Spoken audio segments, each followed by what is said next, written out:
Hey guys, there it is. Got Kelly on camera today for me and Stubby. We're going to do a new video on how to use the Nudie Naturals ear wash or ear cleaner, since somehow the other video got kind of lost in Cyberland. Sorry about that. So this is Mr. Stubbin. Say hi, everybody knows Stubbin, alright buddy? Yeah, he's ready to get his ears cleaned. I had been a little slacking for a bit, so it's actually a good time to show you because his gunk has redeposited quite a bit. So this is the Nudie Naturals Ear Cleaner. I happened to get one of the messed up bottles here. So we send out the good ones.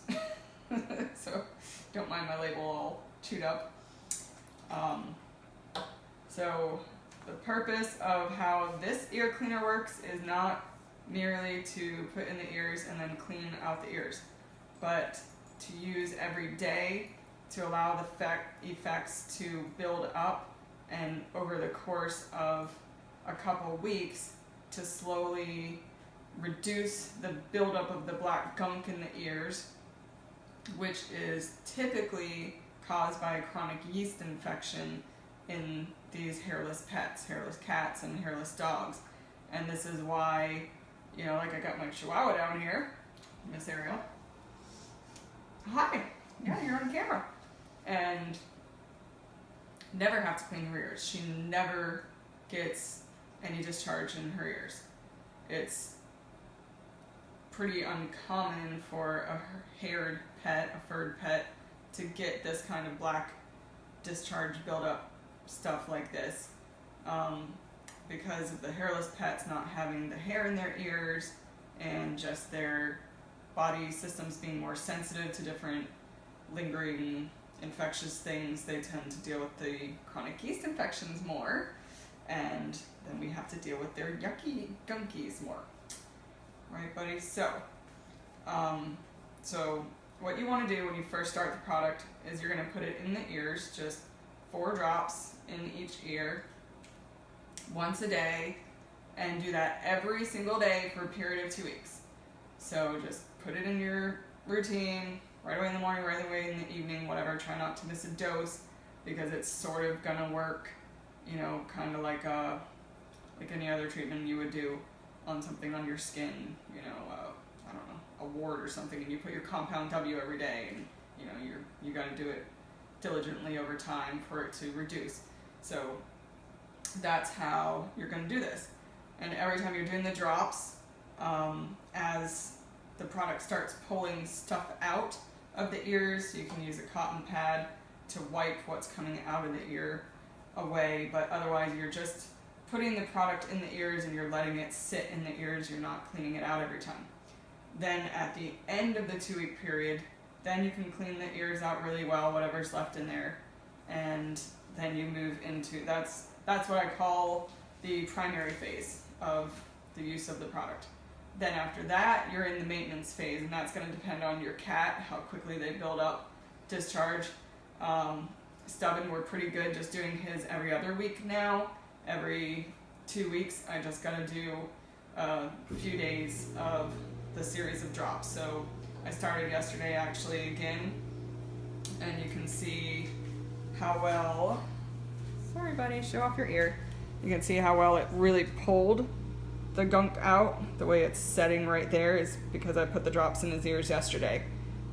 So today I would be doing the drops again, and then tomorrow and the next day probably, and then do a good clean out, and we'll be good again for another couple weeks.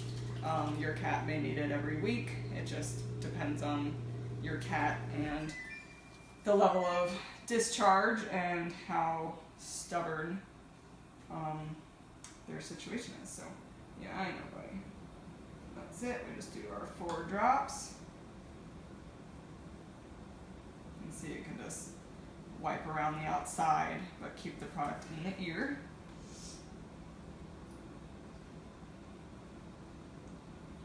Tilt your head.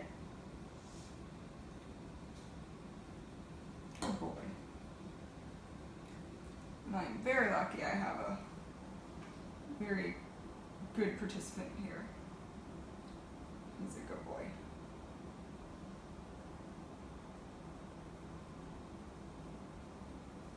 Oh, there we go. You're gonna show off your ear canal. Alright, so that's really all you gotta do.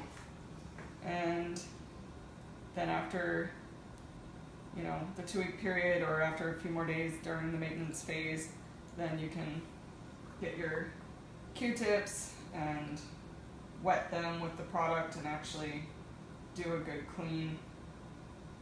Always be sure that you're not going far into their ear canal. You only want to put the Q-tip where you can see. If you can't see there where you're putting it, then don't put it there. The ear canal can be very fragile. These are very small, fragile little bones, and you don't want to hurt them by pushing too hard on them, or you could actually accidentally break them. So that's it. That's all we gotta do. And we got nice clean ears. And I know often too, people with this product have asked me, you know, why it is that these breeds do get this buildup, which is often these chronic yeast infections a lot. And you know, I don't know the exact reason. I just, you know, I feel that just overall their bodies are more sensitive. We know a lot of these cats have a lot of skin sensitivities, and you know, just are requiring a little bit more special needs than some other breeds of cat. But the big thing I want to tell everybody is please do not just buy my product if your cat has something, you know, discharging their ears, or they're shaking their head or scratching their ears or whatever. Do not just buy my product and think that you're going to use this as a treatment to treat something in their ears that has not been first checked by your veterinarian. If you're, you know, if it's like Stubborn, I mean, he's gone to the vet obviously and had his ears looked at, and you know, it's never mites or like ear mites or bacterial infection. It's just his chronic yeasty buildup stuff. So I know that I'm good treating him with this, but if you don't know, you could be dealing with something else that this product isn't going to work for. So make sure you take that step first, go to your vet and diagnose exactly what the problem is, and then we can get them cleaned up and all pretty ears for everybody to see. Alright, that's it guys. Bye bye.